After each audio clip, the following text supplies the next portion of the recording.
The Los Angeles Clippers have a serious problem, highlighted by Kawhi Leonard and Paul George's nagging injuries. And despite having stars like Chris Paul, Blake Griffin, DeAndre Jordan, Kawhi Leonard, Paul George, and Russell Westbrook on the team within the last 10 seasons, the Clippers only reached the conference finals once within that time period. And after Kawhi and Paul George have played only 2 postseason games combined over the past 2 seasons, you have to start thinking this era in LA might be over.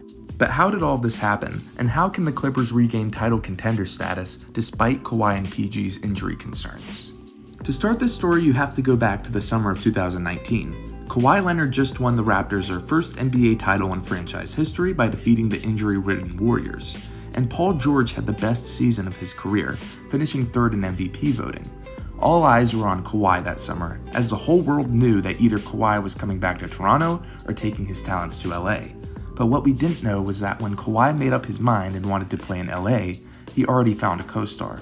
Just minutes after Kawhi announced his decision to play for the Clippers in the 2019-2020 season, the Clippers traded second-year star Shai Gilgeous-Alexander, Danilo Gallinari, and 7 future first-round picks for OKC star Paul George. After this news broke, all NBA conversations revolved around 2 teams, the LA Clippers and the LA Lakers. The Lakers just traded their young stars Brandon Ingram and Lonzo Ball, along with a bunch of first-round picks for Anthony Davis.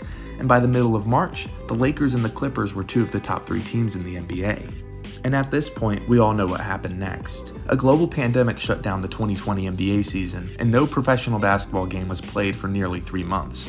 But with the pandemic came the bubble, which placed around 20 different NBA teams in Orlando to strictly play basketball. We saw the emergence of many playoff stars like Jamal Murray, Donovan Mitchell, and most notably Jimmy Butler. But we also saw many stars struggle after not picking up a basketball for months, like Pascal Siakam and, most terribly, Paul George. Despite Paul George's struggles, the Clippers made their way past Luka and the Mavericks in the first round and would take on the red-hot Nuggets, led by Nikola Jokic and Jamal Murray. And through the first 4 games of this series, all signs were pointing toward the Clippers, who held a 3-1 lead over the Nuggets, advancing to the conference finals to take on the Lakers. But then, in classic Doc Rivers fashion, the Nuggets won 3 straight games and once again made the Clippers a victim to a 3-1 series comeback. After that disappointing result, the Clippers immediately fired head coach Doc Rivers and hired Tyronn Lue, the former coach of the Cleveland Cavaliers. And with a full offseason to recover and grow from their 2020 playoffs meltdown, many still considered the Clippers one of the teams to beat in the Western Conference. And come playoff time, the Clippers were the 4th seed despite Paul George and Kawhi both missing around 20 games apiece. In the first round of the 2021 playoffs, Kawhi and the Clippers faced Luka and the Mavericks and just snuck past them, winning in 7 games. Then, the Clippers were matched up against the first-seeded Utah Jazz, who had the best regular season record in the NBA. Through the first 3 games of the season, something became very clear.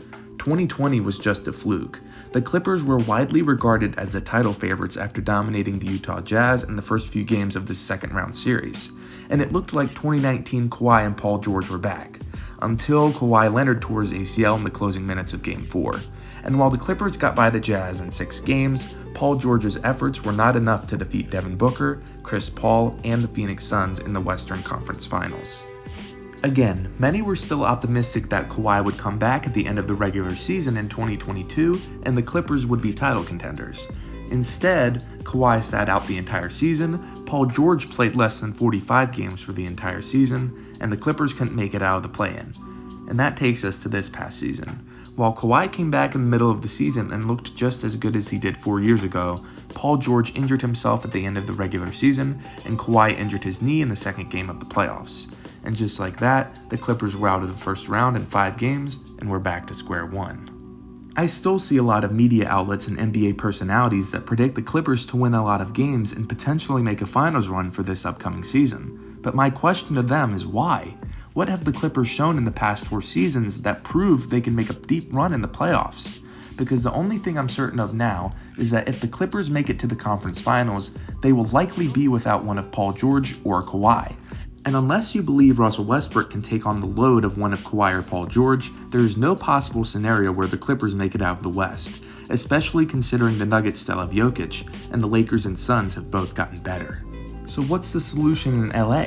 If you believe that Kawhi and Paul George are not the answer for the Clippers, then what is the answer?